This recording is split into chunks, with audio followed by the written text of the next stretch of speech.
À la une ce soir, ouverture aujourd'hui de la chasse à la tourterelle. Pendant 5 dimanches, les passionnés pourront pratiquer leur hobby en toute légalité. Nous avons suivi un groupe de chasseurs du Lamentin. Monésy en fête, le petit quartier de Sainte-Luce s'anime le temps d'une journée. L'occasion pour les habitants de se retrouver et de partager de beaux moments ensemble. Un centenaire de plus en Martinique, Louis Boutan a célébré cet heureux événement entouré de sa famille. Il nous a ouvert sa porte au Robert et délivré le secret de sa longévité. Et puis, suite de notre voyage musical au festival d'Uzeste en Gironde, ce soir, le Belay prend la mesure entre improvisation et liernage de rythmes venus d'ailleurs. Mesdames et messieurs, bonsoir, bienvenue dans votre Tranche Info. Vous pouvez suivre ce journal en direct sur Facebook. Nous ouvrons ce journal avec ce drame. Une jeune randonneuse martiniquaise de 25 ans s'est noyée ce matin à l'Œil Bleu, situé au Cap Ferré à Sainte-Anne. Elle était accompagnée de 2 autres amis avec qui elle se baignait. Lorsque les secours l'ont repêchée, elle se trouvait en arrêt cardio-respiratoire. Elle a été héliportée vers le CHU de la Ménard. Quant aux 2 jeunes hommes, ils ont pu rejoindre la côte par leurs propres moyens, sains et saufs, et ont été pris en charge par les secours. C'est parti, la chasse à la tourterelle est ouverte tous les dimanches et ce jusqu'au 17 septembre. Les chasseurs pourront s'adonner à leur hobby. Nous avons suivi des passionnés du club du Mousquet Lamantinois sur un terrain de chasse à Place d'Armes. Loïc Régis. Pour réussir une journée de chasse à la tourterelle, il faut s'armer de patience. En ce week-end d'ouverture, l'oiseau se fait rare, une situation habituelle pour les chasseurs. Confortablement installés, ils attendent de faire mouche. Ça peut passer et puis pendant 10 minutes, un quart d'heure, et puis, ou 5 minutes ou 2 minutes, et puis après il n'y a plus rien pendant des heures. Donc voilà, c'est assez. Faut être patient. Faut être patient et c'est un peu fatigant effectivement parce que faut rester. Si vraiment on veut faire une belle chasse, il faut rester très, très attentif et concentré sur sa chasse. Il y a pratiquement pas de chasseurs opposés à la tourterelle en Martinique, donc vous êtes sur une convergence et puis quand l'oiseau arrive, vous essayez de l'attirer pour pouvoir la récupérer, donc pas trop loin et suffisamment pour la récupérer. L'homme ne fait pas tout, son fidèle compagnon à 4 pattes joue un grand rôle dans la partie. Le chien complète le binôme. Des chiens qui sont faits pour rapporter, ce qu'on appelle des retrievers, donc tout ce qui est labrador. Et puis il y a des chiens d'arrêt qu'on éduque pour le rapport, mais au départ leur fonction première c'est l'arrêt. En fait ils vont à la recherche du gibier et ils avertissent le maître qu'il y a un gibier qui est tout près. Tandis que le retriever, son rôle c'est d'aller et de ramener le gibier. Comme beaucoup de chasses, celle à la tourterelle est extrêmement réglementée. La période est de 5 dimanches uniquement, hors nidification, pour que la population de volatiles soit assez nombreuse, sans être menacée. Il faut gérer, autrement on ne pouvait pas trouver à sa sortie. Seulement, et la fédération fait un bon travail parce que nous sommes autorisés que 5 dimanches. Donc ce qui fait qu'on a un prélèvement à moindre et puis c'est bien géré. Et la tourterelle peut faire des petits, élever ses petits et puis refaire une population pour chaque saison. Il reste donc 4 dimanches réservés à la chasse à la tourterelle. La fenêtre de tir se referme le 17 septembre. Monésy en fête aujourd'hui. Toute la journée, le petit quartier de la ville de Sainte-Luce a vécu au rythme des animations. Ce rendez-vous incontournable pour les riverains est l'occasion de se retrouver et de partager son quotidien dans une ambiance festive et conviviale. Reportage Alvin Courcy.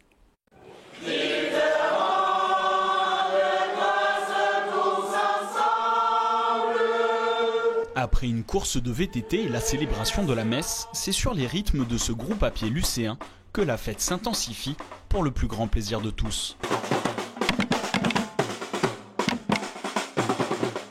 Écoutez, c'est le moment de retrouver des amis qu'on n'a pas vus depuis bien longtemps. Et puis, comme on est dans le quartier, c'est comme une famille. Donc ça fait toujours plaisir de se retrouver comme ça, quoi. C'est convivial. C'est une tradition à cette période-là. Je connais ça depuis petite.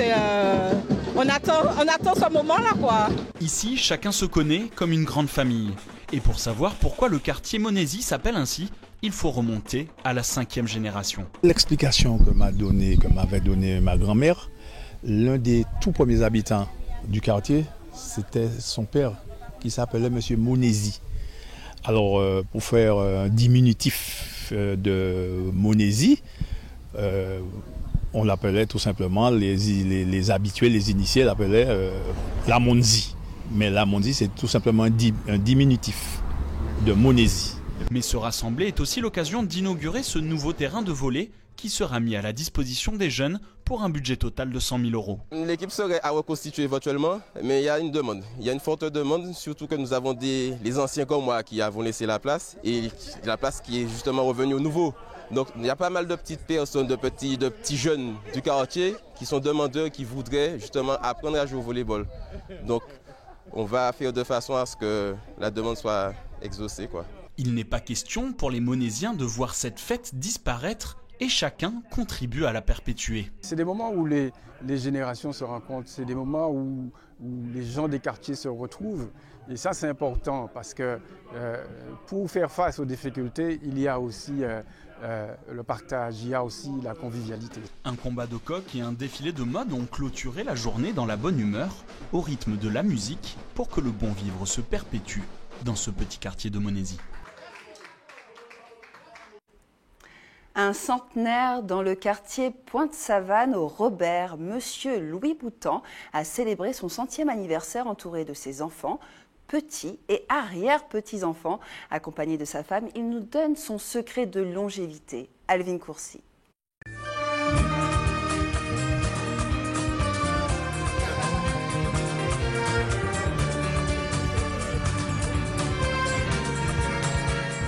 Mon patrimoine, moi bien content, j'ai beaucoup d'amis, c'est bien.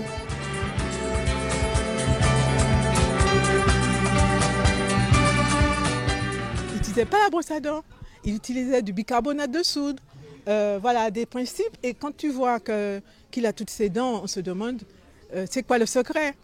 À une époque, il mangeait qu'un repas par jour. Il ne connaît aucune maladie, il n'est pas diabétique, il n'est pas hypertendu, il n'a pas de cholestérol. Je ne sais même pas s'il a des problèmes de prostate. Dans la divinité, dans la divinité, dans la divinité, dans la divinité, C'est quelqu'un qui a quand même beaucoup souffert parce qu'il a dû travailler très tôt dans sa vie. Avoir des responsabilités, c'est pas évident. Donc dès l'âge de 13-14 ans, il a commencé à travailler. Et puis, il est toujours en activité. C'est-à-dire que il a toujours eu des animaux, ou jardiné. Donc ce qui fait que très, très, très longtemps, il n'y a pas si longtemps que ça qu'il a dû s'arrêter. Donc du coup, ça maintient.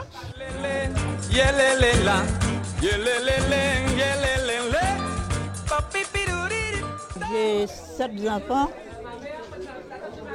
2 garçons et 5 filles. Petits-enfants, j'ai 10. Arrière, petits-enfants, j'ai que 4.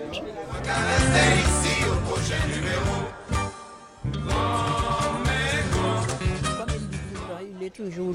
Quand on lui dit de ne pas aller dans le soleil, il m'a dit j'ai l'habitude. Parce que quand on travaille au soleil, ça te rend fort, quoi. Tout le monde ça me dit qu'à bon belle. dans manioc.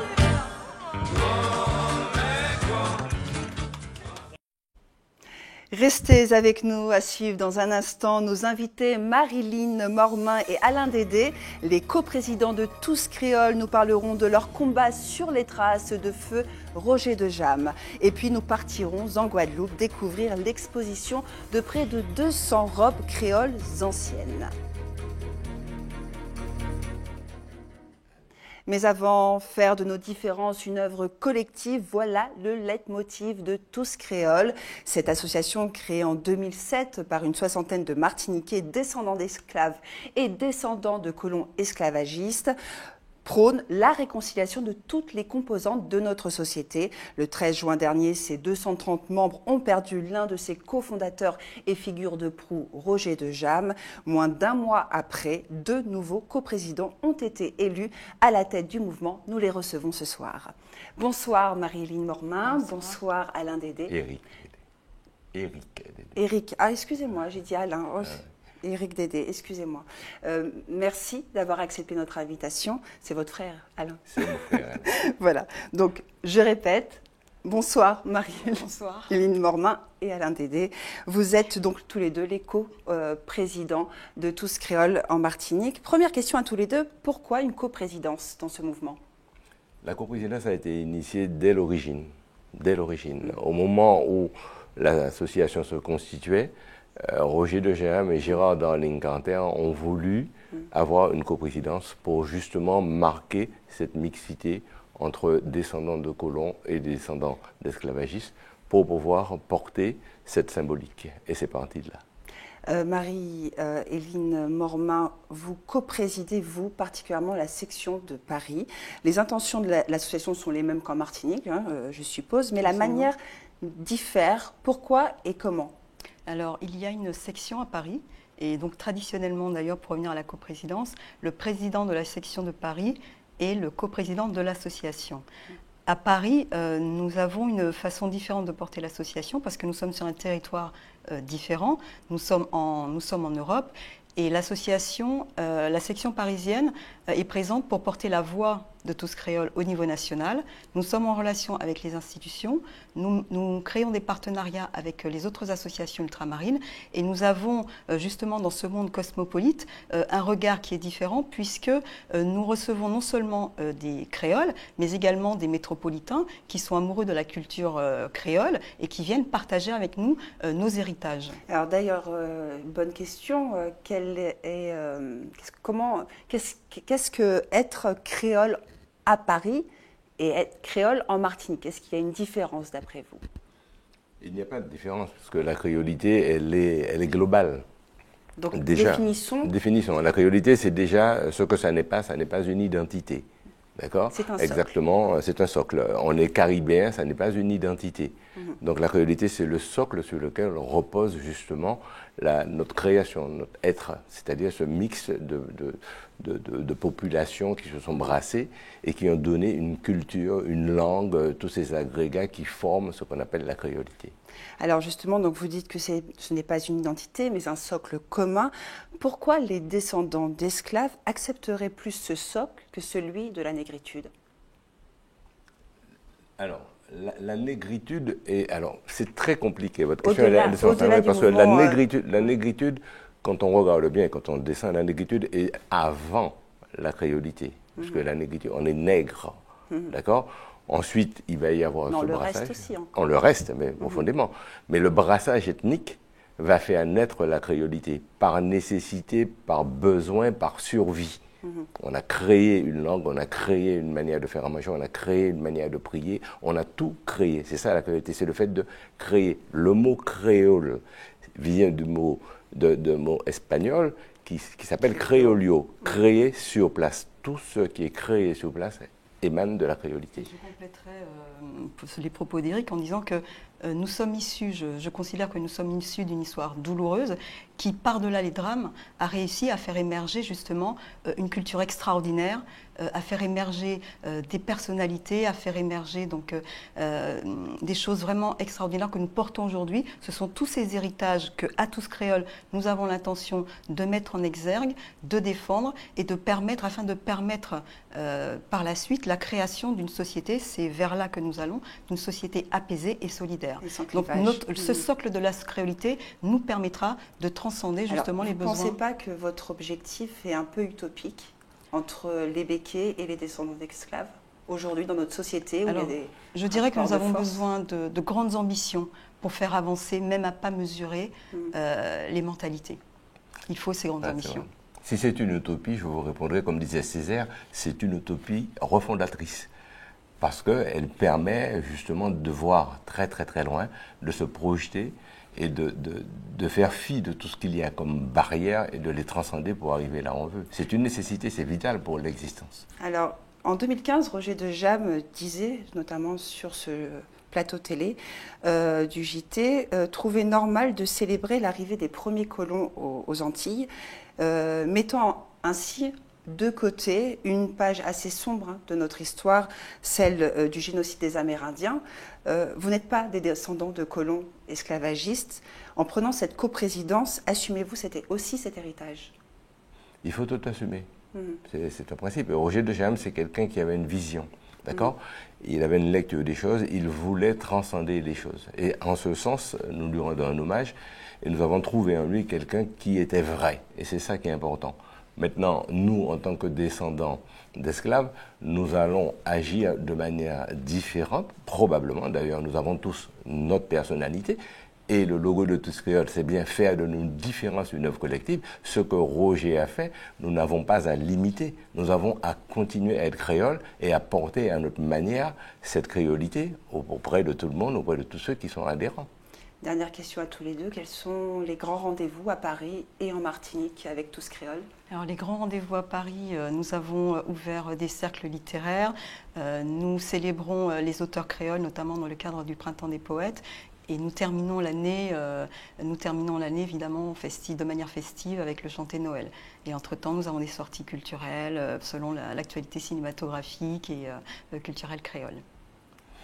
Alors la grande réflexion de Tous Créoles Martinique, si je vais faire le détail, ce serait trop long, mais par contre, s'il y a quelque chose qui nous tient à cœur, c'est de nous poser la réflexion et d'appeler tout le monde à réfléchir à ça. Que sera la Martinique dans 30 ans? Nous avons aujourd'hui des Terre-Saint-Ville qui parlent espagnol, nous voyons des femmes voilées qui arrivent, nous voyons des métros qui s'installent, nous voyons une population qui vient s'installer, des Chinois qui arrivent par le Suriname et qui rentrent. Dans 30 ans, si nous ne faisons pas, ne prenons pas contact, nous n'essayons pas de vivre, de créer ce vivre ensemble avec ces gens-là, nous allons directement vers du communautarisme et ce sera vraiment un grand drame pour la Martinique. Donc nous appelons à cette rencontre de manière à ce que dans le respect, nous puissions faire des différences de toutes ces ethnies qui arrivent, une œuvre collective, bâtir la Martinique de demain avec ses enfants d'où qu'ils viennent. Merci Marilyn Mormin et Éric Dédé d'avoir répondu remercie. à nos questions. Je rappelle, vous êtes les deux nouveaux coprésidents de l'association Tous Créoles. Absolument. Merci. Merci. Direction la Guadeloupe à présent avec une exposition de robes créoles anciennes visible au musée Saint-Jean-de-Perse à Pointe-à-Pitre. Elle rassemble près de 200 pièces uniques. Parmi elles, le costume du dimanche de la mulâtresse Solitude. Reportage Linda Gaillarcy.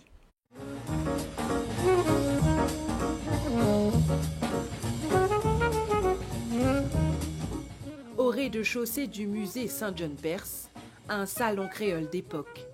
Il accueille une série de costumes traditionnels.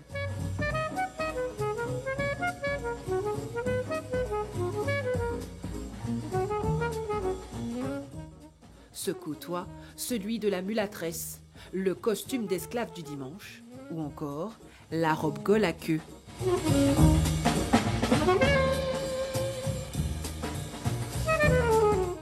Le tout agrémenté d'accessoires comme les bijoux, les coiffes d'antan.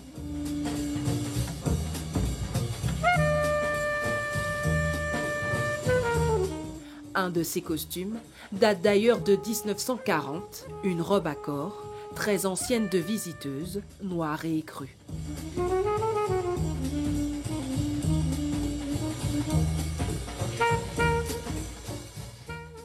Un aperçu de vie du 19e siècle, issu de collections privées mais surtout du musée Saint-Jean-de-Perse.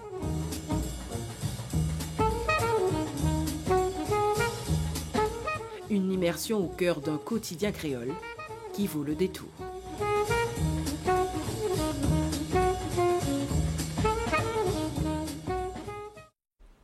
Musique à présent, retour au festival des Estagades d'Uzeste en Gironde.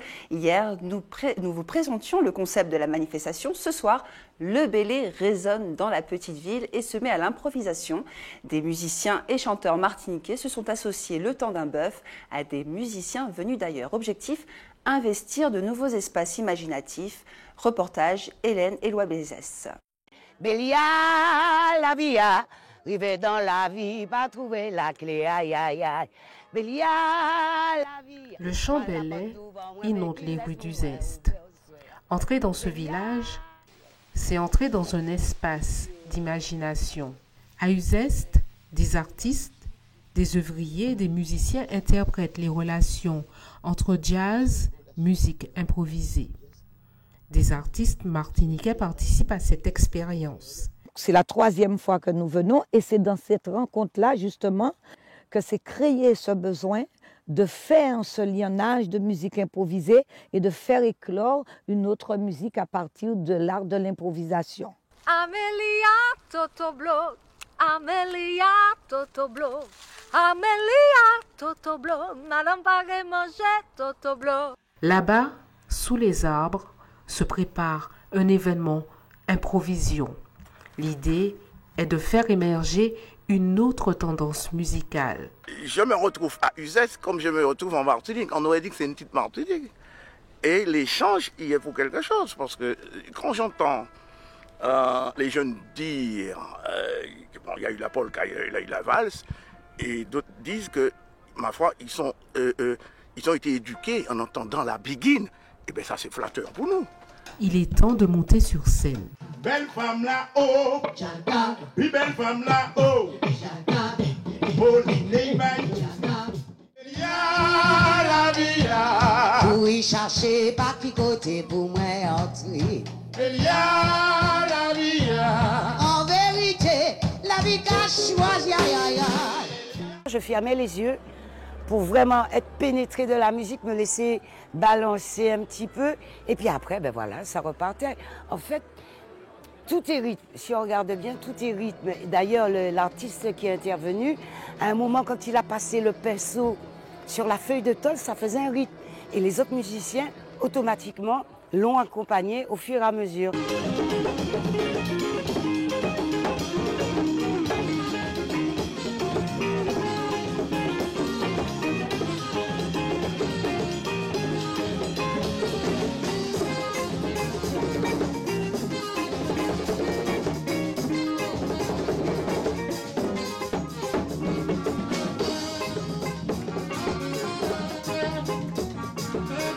L'improvisation en tête d'affiche fait partie du processus de créolisation tel que l'a pensé le poète du tout-monde, Édouard Glissant.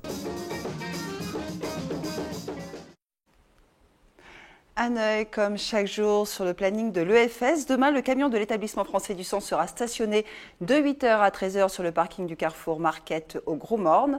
Vous pouvez aussi vous rendre à la Maison du Don à l'hôpital Pierre Zobda Kittmann de 9h à 16h. C'est la fin de votre édition, merci de l'avoir suivi. Avant de se quitter, je vous rappelle les principaux titres développés dans ce journal. Ouverture aujourd'hui de la chasse à la tourterelle pendant 5 dimanche. Les passionnés pourront pratiquer leur hobby en toute légalité. Nous avons suivi un groupe de chasseurs du Lamentin. Monésy en fête, le petit quartier de Sainte-Luce s'anime le temps d'une journée. L'occasion pour les habitants de se retrouver et de partager de beaux moments ensemble. Un centenaire de plus en Martinique, Louis Boutan a célébré cet heureux événement entouré de sa famille. Il nous a ouvert sa porte au Robert et délivré le secret de sa longévité. Et puis, suite de notre voyage musical au Festival d'Uzès en Gironde. Ce soir, le Bélé a pris la mesure entre improvisation et lionnage de rythme venus d'ailleurs. À suivre le journal de BFM TV, votre bulletin météo complet présenté par Ruth Fortuna. À 20h, votre film d'animation Moi Moche et Méchant 2, suivi à 21h40 de L'étrange pouvoir de Norman, réalisé par Clint Eastwood. Demain, vous retrouverez Jean-Marc Dabreux. À bientôt et bonne soirée à tous sur ATV.